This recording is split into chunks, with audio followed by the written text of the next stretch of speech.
Welcome back to the Metaphysics Podcast. I'm Dennis. And I'm Louise. Today, we're diving deep into a question we all grapple with.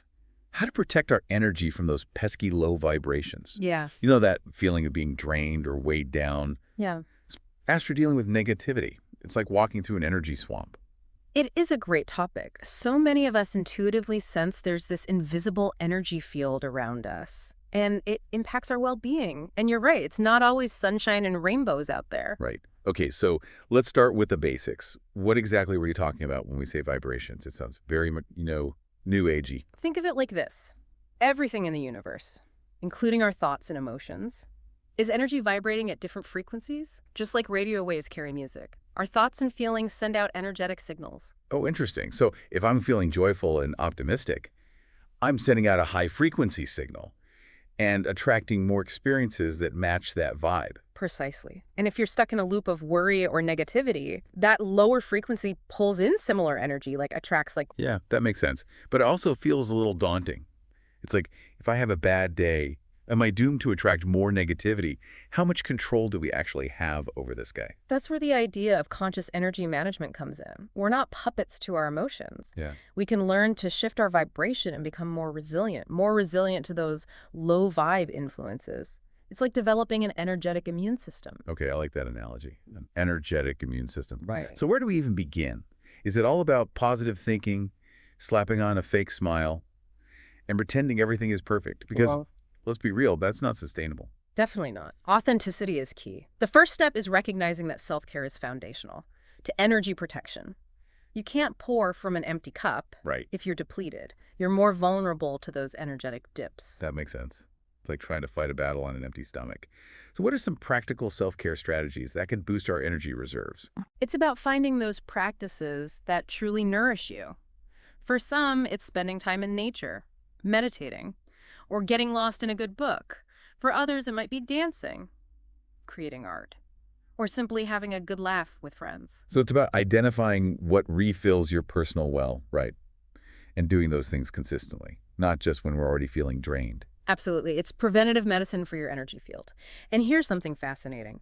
When you prioritize your own well-being, you naturally radiate a more positive energy, which can actually uplift those around you. Oh, wow. So just by taking care of ourselves, we're contributing to a higher vibrational environment. I like that. It's like radiating good vibes without even trying. Exactly. Think of it like a tuning fork. One vibrating fork can cause another to resonate at the same frequency. Our energy works similarly. We can uplift others simply by holding our own vibration high. Okay, that makes sense. But what about those unavoidable encounters with negativity, like dealing with a difficult coworker or watching the news? How do we avoid absorbing those low vibes? That's where it gets tricky. But here's the thing. We don't have to become emotional sponges. Instead of resisting or suppressing negative emotions, try viewing them as valuable feedback. Feedback? How so? Think of your car's dashboard. A warning light doesn't mean you abandon the car, right? It signals that something needs attention. Similarly, negative emotions can alert us to situations or beliefs that need addressing. Interesting. So instead of getting swept away by the negativity, we can use it as information. Okay, this is making me feel anxious.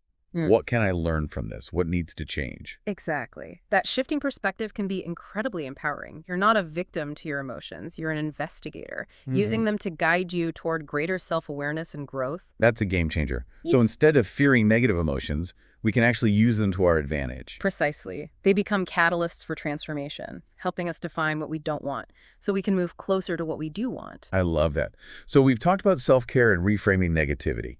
What other strategies can we use to keep those low vibes at bay? One powerful tool is the practice of shifting your focus. Where attention goes, energy flows. If you're constantly dwelling on problems, you're feeding them energy. But if you consciously choose to focus on solutions and possibilities and things that bring you joy, you're raising your vibration and attracting more of that good stuff. So it's about actively directing our thoughts toward what we want to experience. It's like choosing a different radio station, tuning into a frequency of joy and abundance instead of fear and lack. You got it. And there are tons of practical techniques to help with this. From gratitude journaling to visualization to working with affirmations. This is making so much sense. We're starting to see how we can actively cultivate a more positive and resilient energy field. But before we get into those specific techniques, let's pause for a moment and encourage our listeners to share their thoughts so far. What resonates with you? What are your biggest challenges when it comes to protecting your energy? Share your insights in the comments below. Don't forget to hit that like button and subscribe to the Metaphysics podcast for more deep dives into the unseen world. We'll be back soon with part 2, where we'll unpack those practical techniques for shifting your focus and aligning with a higher vibration. Stay tuned. Welcome back to the Metaphysics podcast. It's great to be continuing this deep dive into protecting your energy. In the last part, we talked about the importance of self-care and reframing negativity. Now let's get into some practical techniques for shifting your focus and amping up those good vibes. Yes, let's get tactical. You mentioned a bunch of tools earlier.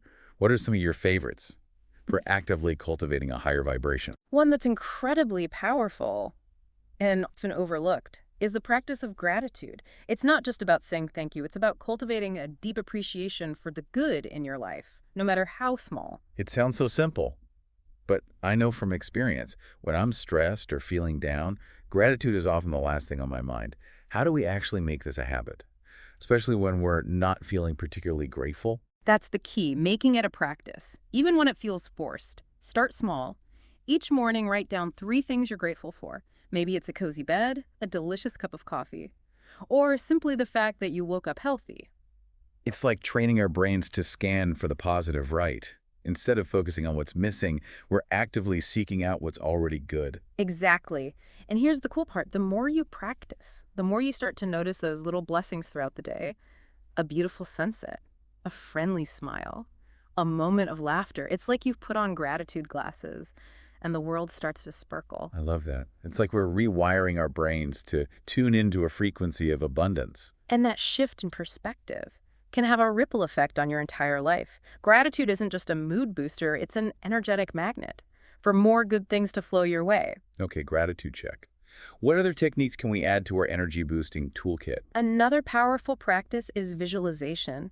It's not just wishful thinking, it's about using your imagination to create a clear mental picture of what you want to experience. I've dabbled in visualization before, but sometimes it feels a little woo-woo. Does it really work? Here's the thing. Our brains are wired to respond to imagery. Athletes use visualization to improve performance, and studies show it can actually change neural pathways. So why not harness that power to create the life we desire? So it's about creating a mental movie of our ideal reality, feeling the emotions, experiencing the senses as if it were already happening. Exactly. The more vivid and emotionally charged your visualization, the stronger the energetic imprint you're creating. It's like sending a powerful signal to the universe. This is what I'm aligning with. Any tips for making visualizations more effective? Engage all your senses. Don't just see it, feel it, hear it, smell it, taste it. Imagine yourself living your dream life. What are you wearing? What are you doing? Who are you with? What emotions are you feeling? The more detail, the better. It's like creating our own personal manifestation movie. I'm getting excited just thinking about it. And that excitement is key. The more joy and passion you infuse into your visualizations, the more powerful they become. Okay, visualization is officially going on my to-do list. What about affirmations? I've heard a lot about those, but never really understood how they work. Affirmations are positive statements that help reprogram your subconscious mind. They're like mental software updates, replacing limiting beliefs with empowering ones. So instead of constantly replaying those negative thoughts like, I'm not good enough, or I'll never achieve that, we replace them with affirmations like, I am worthy, or I am capable of anything I set my mind to. Exactly. The key is to say those affirmations with conviction, feeling the truth of them in your body. It's not just about repeating words, it's about embodying the energy of what you're affirming. I can see how that would make a difference. It's like we're feeding our subconscious mind a steady diet of positivity instead of junk food. That's a great analogy. And remember, consistency is key. Just like any new habit, it takes time and repetition to reprogram those deeply ingrained thought patterns. So we need to be patient with ourselves and trust the process. Absolutely. And the source material we've been working with suggests starting with a few key affirmations that resonate with you and repeating them throughout the day. You can write them down, say them out loud, or even record yourself saying them and listen to the recording. That's a great idea. I'm starting to see how these techniques can work together.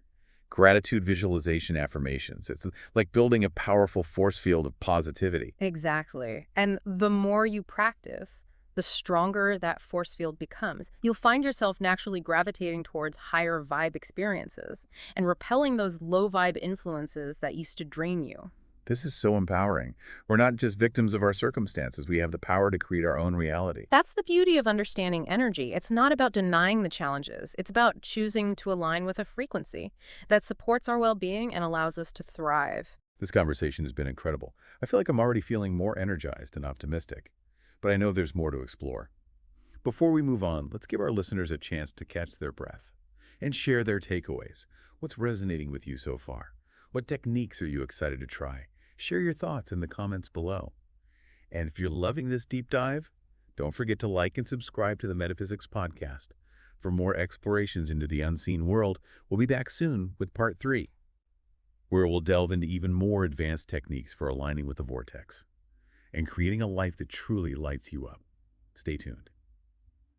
Welcome back to the Metaphysics podcast. We're wrapping up our deep dive into protecting your energy. I'm feeling supercharged after exploring those practical techniques in the last part. Mm. And today, I'm excited to explore some even more nuanced ways to align with that high vibe energy, that vortex of well-being we keep talking about. But before we go there, I want to touch on something you mentioned earlier, the idea of following our joy.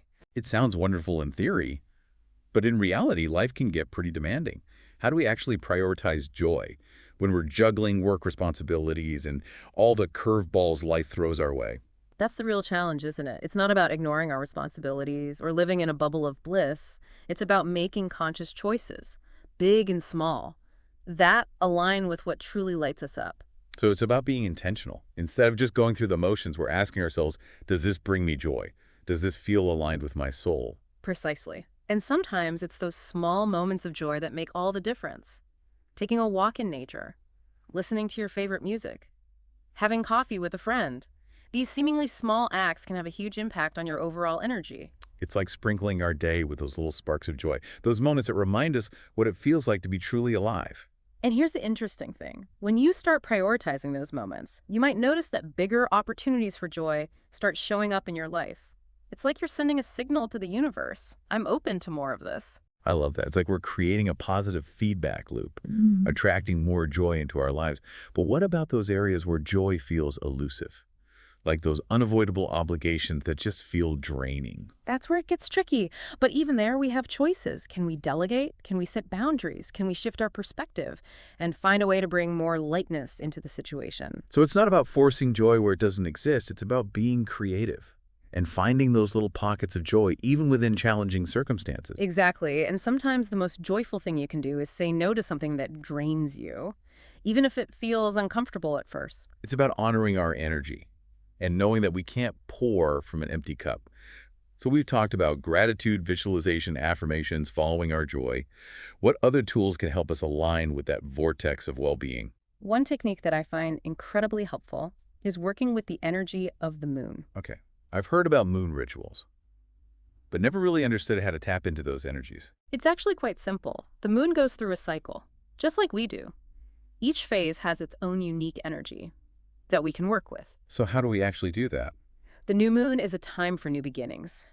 It's the perfect time to set intentions, plant seeds for what you want to manifest. You can write down your goals, create a vision board, or simply spend time in meditation, visualizing your dreams taking root. It's like we're aligning our intentions with the energy of growth and expansion. Exactly. And then when the full moon arrives, it's a time for release. It's a powerful time to let go of anything that no longer serves you, limiting beliefs, negative patterns, even physical clutter. So we're using the full moon to clear out the old and make space for the new. Precisely. It's a beautiful way to work with the natural cycles of the universe.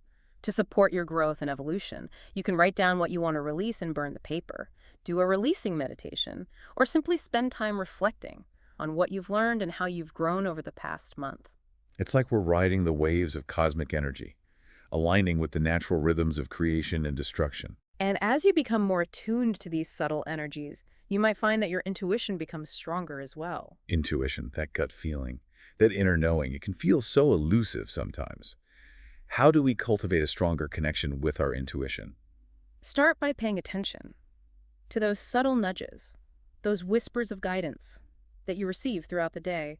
It might be a sudden feeling to take a different route home, or an inexplicable urge to reach out to an old friend. So it's about noticing those flashes of insight, those moments when we just know something, without necessarily knowing why. Exactly. And the more you pay attention to those nudges, the more you'll find that your intuition becomes like a trusted compass, guiding you towards your highest good. This is so fascinating. It's like we're peeling back the layers of our perception and discovering a whole new level of awareness. And the more we tap into this intuitive wisdom, the more we align with the energy of the vortex, that realm of infinite possibility, where our dreams can truly take flight. This conversation has been so inspiring. It feels like we've been given a whole new set of tools to navigate life with more grace, joy, and resilience. And remember, it's not about mastering these techniques overnight. It's about experimenting, finding what works for you, and making those energy practices a part of your daily life. It's about weaving those threads of gratitude, visualization, joy, and intuitive awareness into the tapestry of our lives.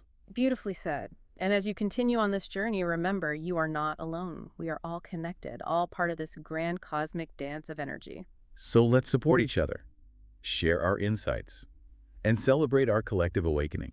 Thank you for joining us on this incredible deep dive into the world of energy. We hope you've gained some valuable tools and insights to protect your energy, raise your vibration, and create a life that truly lights you up. Don't forget to share your thoughts and experiences in the comments below. And be sure to like and subscribe to the Metaphysics Podcast for more explorations into the unseen world. Until next time, may your energy be bright, your heart be light, and your journey be filled with joy.